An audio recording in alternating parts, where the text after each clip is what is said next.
Assalamualaikum warahmatullahi wabarakatuh. Alhamdulillahirabbil alamin. Allahumma shalli ala sayyidina Muhammad.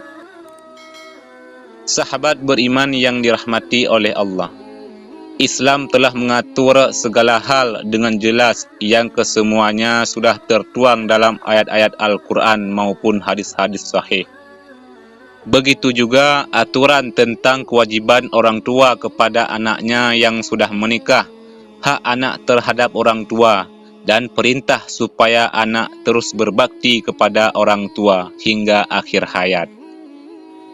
Dalam Al-Quran surah Al-Isra ayat 23-24, Allah Subhanahu wa Ta'ala sudah berfirman, "Dan Tuhanmu telah memerintahkan supaya kamu jangan menyembah selain Dia, dan hendaklah kamu berbuat baik pada ibu bapakmu dengan sebaik-baiknya. Jika salah seorang di antara keduanya atau kedua-duanya sampai berumur lanjut dalam pemeliharaanmu, maka sekali-kali janganlah kamu mengatakan kepada keduanya perkataan dan janganlah kamu membentak mereka, dan ucapkanlah kepada mereka perkataan yang mulia." Al-Quran surah Al-Isra ayat 23. Dan rendahkanlah dirimu terhadap mereka berdua dengan penuh kesayangan, dan ucapkanlah, "Wahai Tuhanku, kasihilah mereka keduanya, sebagaimana mereka berdua telah mendidik aku waktu kecil." Al-Quran surah Al-Isra ayat 24. Ayat tersebut menjelaskan bahawa kita sebagai anak wajib berbuat baik kepada orang tua, layaknya orang tua yang telah menyayangi dan memenuhi hak-hak anaknya sewaktu masih kecil. Dan kewajiban sebagai anak laki-laki terhadap orang tuanya, khususnya adalah ibu, akan terus berlanjut walaupun anak laki-laki tersebut sudah memiliki istri. Oleh sebab itu, anak laki-laki harus terus mengabdi kepada ibunya dan memenuhi kewajiban sebagai anak laki-laki terhadap ibunya. Sahabat beriman yang dirahmati oleh Allah, lalu apa sajakah kewajiban anak laki-laki kepada ibunya? Yang pertama adalah berbakti kepada ibu. Dalam Al-Quran surah Maryam ayat 14, Allah Subhanahu wa Ta'ala sudah berfirman, "Dan seorang yang berbakti kepada kedua orang tuanya, dan bukanlah ia orang yang sombong lagi durhaka." Berbakti bisa juga diwujudkan dengan menghormati, menyayangi dengan sepenuh hati, bersikap sopan, dan lain sebagainya.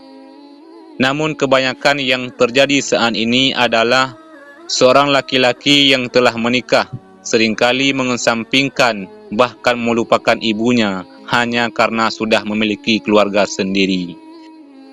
Padahal kalau kita mau menyadari, kewajiban anak laki-laki meski sudah menikah adalah tetap memperhatikan kedua orang tuanya dengan baik.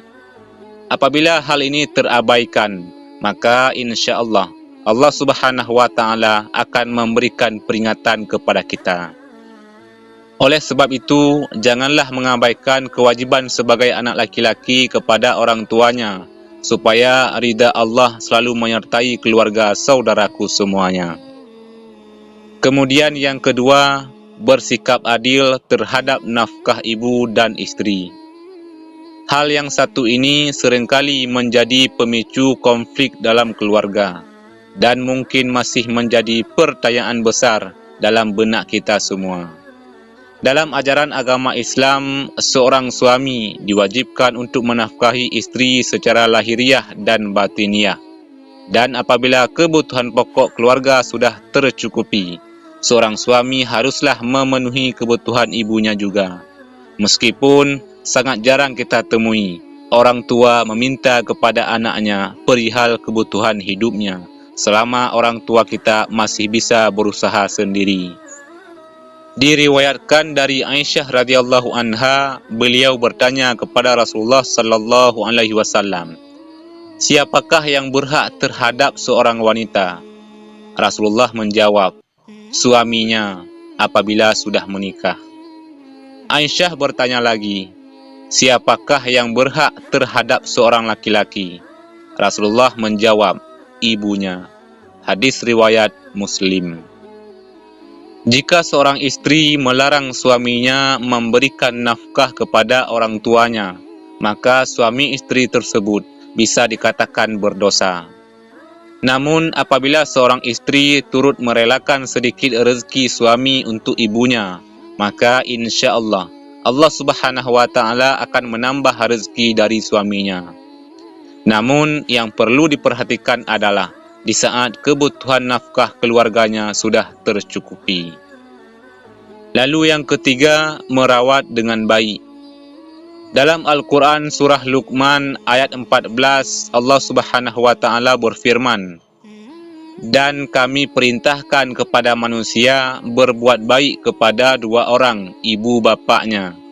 Ibunya telah mengandungnya dalam keadaan lemah yang bertambah-tambah dan menyapihnya dalam 2 tahun. Bersyukurlah kepadaku dan kepada kedua orang ibu bapakmu. Hanya kepada akulah kembalimu." Dalam ayat tersebut bisa kita simpulkan bahawa seorang anak wajib merawat orang tua yang telah lanjut usia dengan sabar dan penuh pengharapan ridha dari Allah Subhanahu wa taala.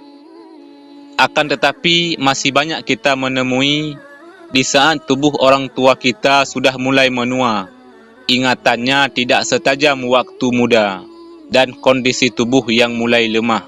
Justru kita tidak mau dibuat repot olehnya, sehingga yang terjadi malah kita kirimkan kepada jompo untuk dirawat oleh orang lain. Jika hal ini yang terjadi, ingatlah wahai saudaraku, murka Allah akan menimpa saudaraku semuanya, dan Allah akan membalas perbuatan tersebut melalui anak-anak dari saudaraku semuanya. Kemudian yang keempat, meringankan beban ibunya. Seorang ibu berhak mendapatkan perlindungan dari anak laki-lakinya, sekalipun orang tua laki-laki kita masih hidup dan masih sehat. Apabila kita mampu meringankan beban seorang ibu, maka insya-Allah Allah Subhanahu wa taala akan memudahkan jalan dari saudaraku semuanya, supaya kebutuhan orang tua kita bisa terpenuhi. Kalaupun tidak bisa dengan kekayaan, setidaknya bisa kita lakukan dengan kasih sayang. Karena sedikit sekali orang tua yang menginginkan kekayaan dari anaknya. Orang tua justru akan merasa senang apabila melihat anak-anaknya bisa menjadi orang yang sukses.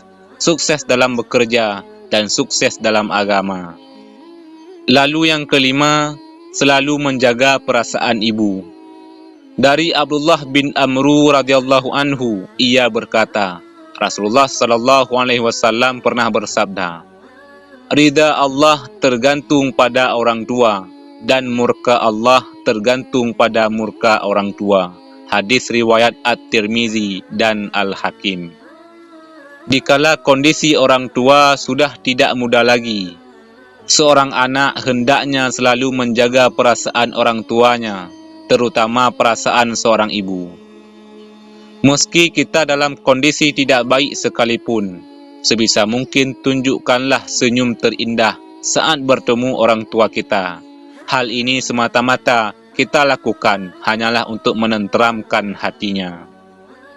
Dikala hati orang tua tentram, pikiran menjadi tenang, dan doa kebaikan dari orang tua akan terus mengalir kepada kita.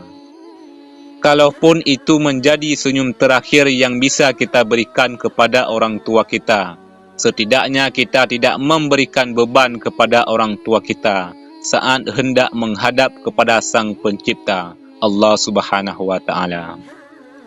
Sahabat beriman yang dirahmati oleh Allah, kita sebagai anak sebisa mungkin untuk terus menjaga dan memperhatikan orang tua kita. Karena penyesalan si anak adalah ketika orang tuanya meninggal dan anak belum bisa membahagiakan orang tuanya.